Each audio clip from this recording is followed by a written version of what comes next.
요한계시록의 2장, 3장에 나오는 7교회 중에 칭찬과 책망을 둘 다 받은 교회가 3교회가 있습니다.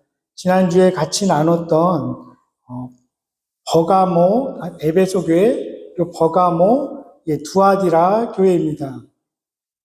그 두 교회는 책망만 받았습니다.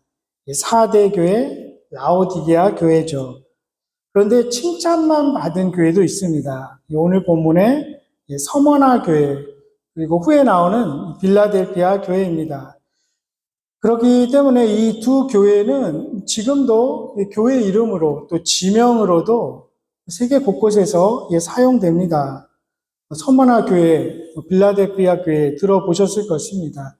그리고 실제 미국의 필라델피아라는 그 도시가 있지 않습니까? 이 이름으로도 쓰이죠. 서머나 역시 마찬가지입니다.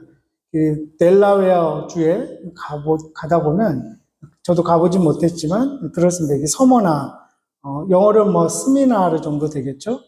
그런 도시가 실제로 있습니다. 그리고 이 지금 7교회가 지금의 튀르키예 서쪽에 다 있습니다. 근데 모든 도시가 다 지금 있지는 않지만 이 서머나는 남아 있습니다. 이즈미르라는 이름으로 이스탄불 다음으로 터키에서, 튀르키예에서 2번째 큰 도시로 번성하고 있습니다. 제가 알기로는 우리 최 선교사님도 아마 그쪽에서도 사역한 걸로 알고 있습니다. 이 서머나라는 도시, 로마 제국 안에 있었죠. 로마 제국은 다양한 민족들이 모여 살았습니다. 그런 언어, 관습, 이 종교로 이루어진 그런 제국이었죠. 하나의 이 구심점이 있었습니다. 그게 바로 황제 숭배였습니다. 이 서머나라는 도시도 주석을 참고해서 안 것입니다만 그 황제를 숭배하기 위한 신전을 짓기 위해서 10개 도시가 경합을 벌였는데 거기 서머나로 선정됐다는 그 글을 본 적이 있습니다. 지금의 월드컵이나 올림픽을 서로 개최하기 위해서 경쟁하는 것과 같죠. 그런 상황이었습니다. 서머나가 대표적으로 황제를 숭배하는 그런 도시였죠.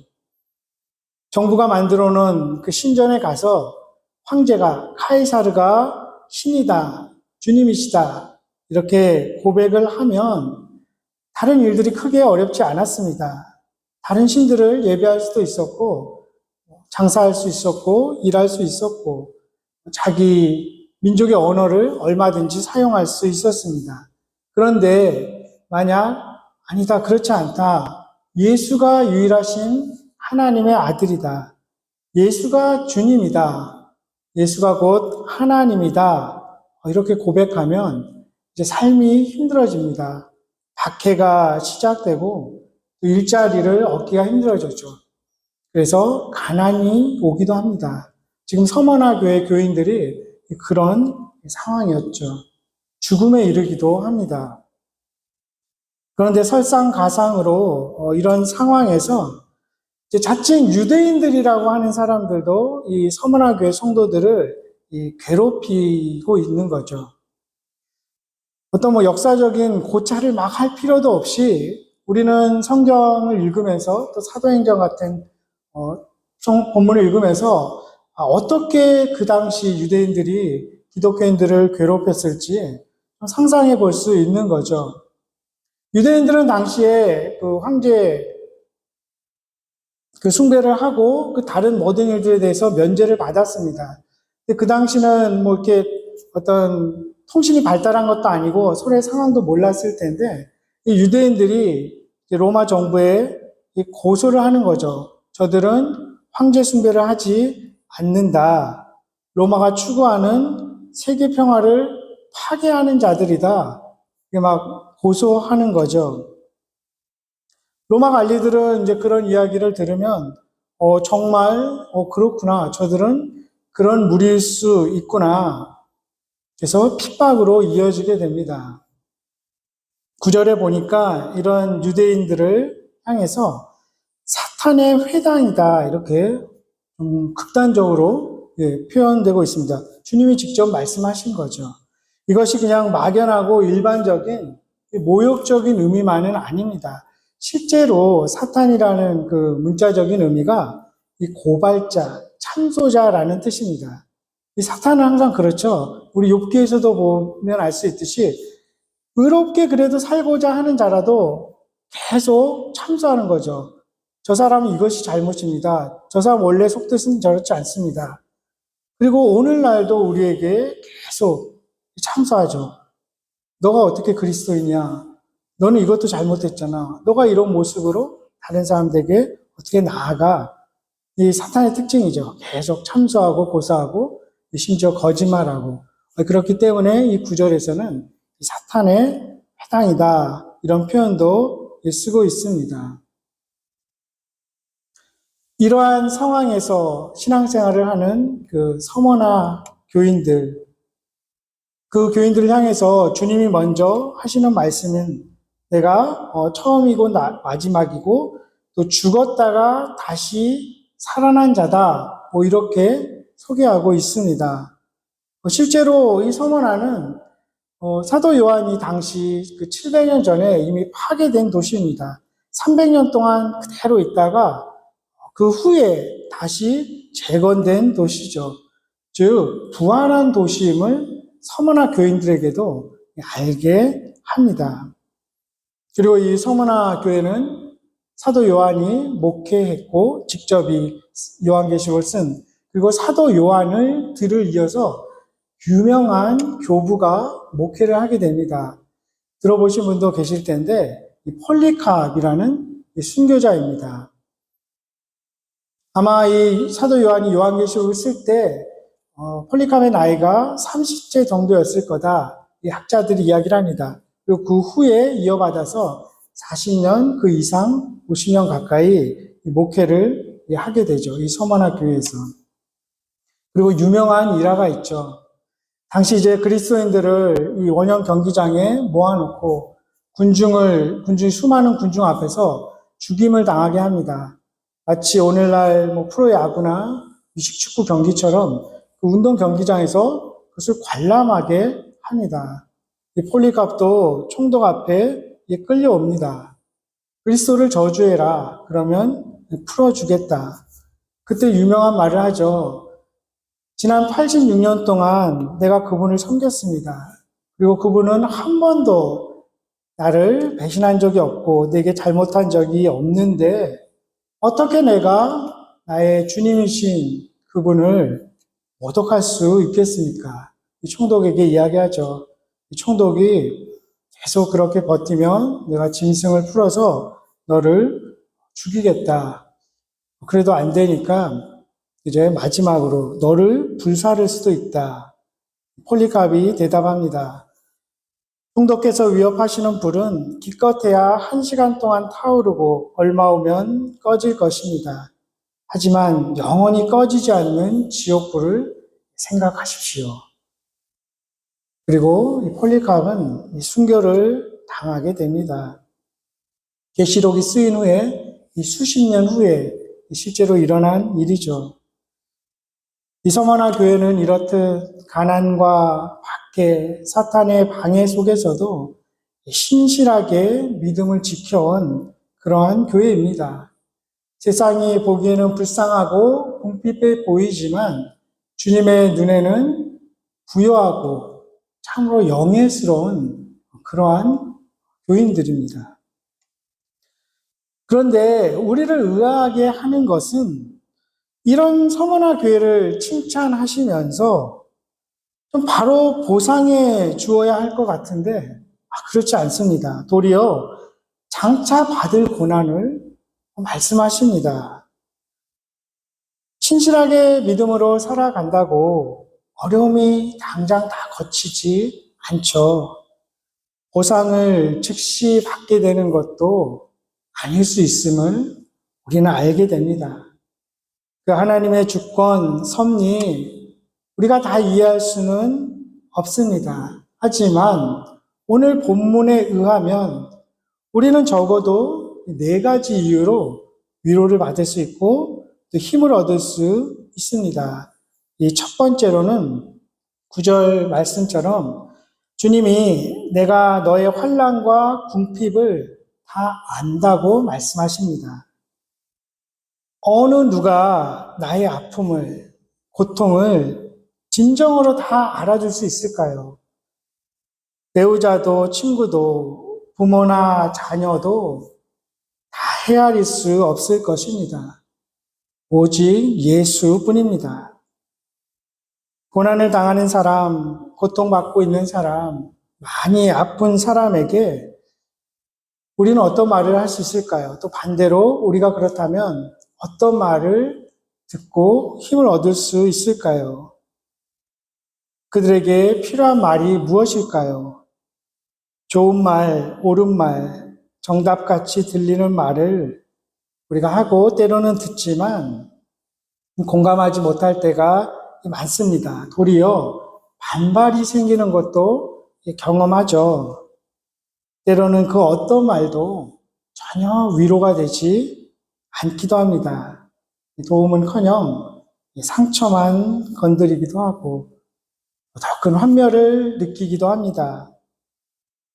특별히 건강하고 부유하고 별 걱정 근심 없이 고난 없이 사는 사람들이 그런 말을 할 때는 더더욱 그렇죠. 하지만 이 말씀을 하신 주님은 우리가 받을 수 있는 고난의 극치를 십자가에서 먼저 당하신 분입니다. 우리가 받을 수 있는 그 모든 고통을 먼저 겪으신 분입니다. 그렇기에 서머나교회 성도들에게 또 우리의 아픔과 고통과 고난에 대해서 내가 다 안다고 말씀하실 수 있는 분입니다. 깊은 고뇌, 끔찍한 육신의 고통, 괴로움, 두려움을 다 견뎌내신 분, 마침내 죽음마저 겪으신 예수 그리스도는 우리의 모든 것을 다 아십니다. 그렇게 커다란 삶의 이슈가 아니더라도 우리 일상 속의 작은 일들도 주님은 아십니다. 사소한 오해, 작은 실수로 일이 잘 풀리지 않고 관계가 어려워지는 것 다 아십니다. 최선을 다했지만 결과가 원하는 만큼 나오지 않고 속상하고 힘들 때 또 무고하게 오해받고 비난받는 그 모든 것들 주님은 다 아십니다. 두 번째로 주님은 그들에게 처음이며 마지막이다. 이렇게 8절에 말씀하시죠. 성도들의 삶의 처음 순간부터 마지막 순간까지 함께 하시는 분입니다. 또 영원히 함께 하신다고 약속하시는 것이죠. 처음부터 마지막까지 한순간도 놓침없이 서머나교회 성도들과 또 우리들과 함께 하시는 분입니다. 그리고 처음과 마지막이라는 그 말은 모든 것이 다 그분 안에 있습니다. 그분은 세상이 시작될 때 계셨고 세상이 끝날 때 계시는 분입니다. 세상을 시작하신 분이고 다시 새롭게 완성하시기 위해서 역사를 마무리하실 분입니다. 우리가 태어날 때 함께 하셨고 지금도 함께 하시고 우리가 눈을 감는 그 순간까지 함께 하시는 분입니다. 이 교회가 처음 시작될 때 함께 하셨고 이 교회의 마지막까지 함께 하실 것입니다. 그 임재와 동행과 은혜가 우리의 처음과 마지막을 둘러싸고 있기 때문에 우리는 고난을 견딜 수 있고 죽기까지 충성할 수 있습니다. 그렇게 서머나 교회 교인들도 두려운 현실, 앞으로 닥칠 더 큰 환난에 시선을 두는 것이 아니라 그 모든 것 너머에서 주권을 가지고 섭리하시는 그 주님의 임재와 동행에 시선을 두어야 함을 사도 요한이 말하고 있습니다. 그리고 세 번째는 고난은 끝없이 계속되지 않습니다. 그 고난은 제한적입니다. 10절에 보면 볼지어다 마귀가 장차 너희 가운데서 몇 사람을 옥에 던져 시험을 받게 하리니 너희가 10일 동안 환난을 받으리라 이렇게 되어 있습니다. 열흘, 문자 그대로 10days 이런 뜻은 아닐 것입니다. 혹시 그럴 수도 있겠지만 일반적으로 헬라어 표현에서 그냥 열흘 이러면 짧은 시간을 뜻하는 흔한 표현이었습니다. 길지 않을 것이라는 것이죠. 그리고 그 고난도 최종적으로 다스리시는 분은 하나님이시고 그 고난을 끝내시는 분도 하나님이심을 지금 서머나 교인들에게 이야기합니다. 그리고 나아가서 바로 죽도록 충성하라 말씀하시죠. 그냥 이렇게 해봐 말만 던져놓는 것이 아니라 그 의미 속에는 너희가 그렇게 죽기까지 순종하려 한다면 충성할 수 있는 능력도 내가 줄 것이다. 이 약속도 그 의미도 전제되어 있는 표현입니다. 우리가 죽기까지 충성하겠다고 다짐한다면 그것을 실행에 옮길 수 있는 힘도 그 모든 환경을 뛰어넘을 수 있는 능력도 주님이 공급해 주시겠다는 약속입니다. 이런 약속에도 불구하고 당장 죽음이 두려웠을 서머나 교인들이 있겠죠. 그래서 마지막 네 번째로는 주님은 본인이 먼저 보이신 그 부활을 약속하십니다. 11절에 이기는 자는 둘째 사망의 해를 받지 아니하리라 말씀하십니다. 모든 사람들은 다 첫 번째 죽음을 맞이하겠죠. 하지만 성경은 분명히 말하기를 영원한 심판이 있음을 이야기합니다. 그것이 두 번째 죽음이죠. 하지만 그 죽음을 이기신 주님께서는 죽음의 반대편에서 우리를 맞아주실 준비를 하고 계십니다. 영원한 심판에 이르지 않을 것임을 분명히 약속하고 계십니다. 그분은 죽었다가 살아나신 분이십니다. 예수 그리스도는 생명이 시작이고 죽음이 끝이라고 믿는 세상에서 죽음이 끝이 아니라 생명의 시작임을 약속하시고 먼저 보여주신 분입니다. 주님의 임재와 동행에 힘입어서 부활의 그 소망을 붙들고 끝까지 충성하는 자에게 영광스러운 관을 주시겠다고까지 약속하십니다. 그 관은 당시에 왕이 쓰던 관이었습니다. 그리고 운동 경기에서 승리한 자에게 주어진 관이었죠. 영원한 영예를, 영광을 안겨주시겠다는 약속입니다. 서머나 교회라는 이 이름이 우리가 이 땅을 살아가면서 무엇을 다시 붙들어야 하고 다시 버려야 하는지 일깨워 줍니다. 그리고 그 서머나 교인들은 우리에게 도전을 줍니다.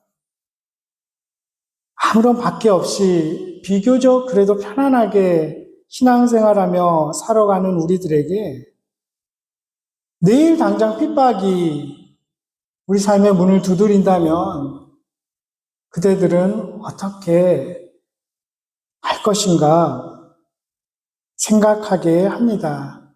또 때로는 핍박받는 법도 배워야 함을 일깨워 줍니다. 이 본문을 계속 읽다 보면 이 서머나 교회를 목회했던 사도 요한 그리고 폴리캅 그리고 그와 함께 목숨을 던졌던 그 교인들이 우리에게 말하는 것 같습니다. 영혼에 잇대어서 살아가라. 고난을 기꺼이 받아들여라. 우리의 자아가 서서히 죽어가고 주님과 함께 새로운 생명을 얻으라. 생명의 관을 얻기 위해서 죽기까지 충성하라고 말하는 것 같습니다. 오늘 살아가는 이 북미 대륙의 그리스도인들에게 이 질문이 너무 거창하다면 적어도 이 정도로 물을 수는 있을 것입니다. 그들이 우리에게 우리는 신앙을 위해서 무엇을 포기할 수 있겠는가? 믿음을 지키기 위해서 기꺼이 포기하고 어떤 면에서 지금보다 궁핍해질 수 있겠는가? 자문하게 합니다. 언젠가 우리가 이 서머나 교인들을 만나지 않겠습니까? 주님이 다시 오실 때 사도 요한도 폴리캅도 만나게 되지 않겠습니까? 그들을 만나서 같이 이야기할 날이 분명히 올 것입니다. 주님을 마주하게 될 그날은 점점 다가오고 있습니다. 그 주님은 모든 것을 아시고 우리와 동행하시고 우리를 도우시는 분입니다. 그분은 처음이고 마지막으로 우리와 언제나 함께 하시는 분입니다. 그분은 너희의 고난이 끝없이 계속되지는 않을 것이다 약속하시는 분입니다. 그리고 영원한 생명을, 부활을 약속하신 분입니다. 그 주님을 만날 날을 기다리며 우리 모두가 온전한 그리스도인으로 주님이 약속하신 영광과 그 영원한 생명을 마침내 누리게 될 그날을 소망하면서 오늘도 믿음의 한 걸음 다시 내디디십시다. 우리 리디머 교회가 신실하게 늘 주님의 말씀에 순종하며 이 마지막 시대를 살아갈 수 있기를 주님의 이름으로 축원합니다. 기도하겠습니다.